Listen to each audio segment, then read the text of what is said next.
Good morning everyone, তোমরা সবাই কেমন আছো? তো অনেক দিন ধরে তোমাদের সাথে একটা জিনিস শেয়ার করব, সেটা হয়ে উঠছিল না, আজকে সেটা সুযোগ এসেছে। তো দেখো, আমাদের পাশে একটা জায়গা আছে, একটা বাড়ি, এই বাড়িটা ফাঁকায়। এখানে দেখো কত কাশফুলের বাগান হয়েছে।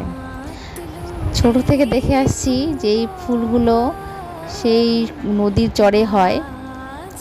আর দেখো, সত্যি আমার কাছে এটা অবাক করার জিনিস। তোমাদের কাছে কেন জানি না, কেমন কি তোমরা এরকম আছে কি না, তোমাদের আশেপাশে বাড়িতে কারোর বাড়িতে এরকম হয়েছে কি না জানি না, কিন্তু এটা কিন্তু বেশিরভাগ নদীর চরেই হয়, সেটা আমি জেনে এসেছি। আর দেখো, কাশফুলগুলো এত সুন্দর লাগে দেখতে, আর বাড়ির পাশে হয়েছে, তাই তোমাদের সাথে শেয়ার করছি। আমার তো ভীষণ ভীষণ ভালো লাগছে দেখতে। আর তোমাদের কেমন লাগছে সেটা আমাকে অবশ্যই জানাবে। আর দেখো, শুধু বাড়ির ছাদ থেকে না, আমাদের জানলা দিয়েও দেখানো যায়। দেখো কি সুন্দর লাগছে। সকালে মর্নিংটা সত্যি আমার খুব ভালো হয়। সারাদিন মনটা খারাপ থাকলে ওই সকালের দিকে যখন বা সারাদিনে যখন এই কাশফুলগুলোকে দেখি, তখন মনে হয় যে মা সত্যিই চলে এসেছে।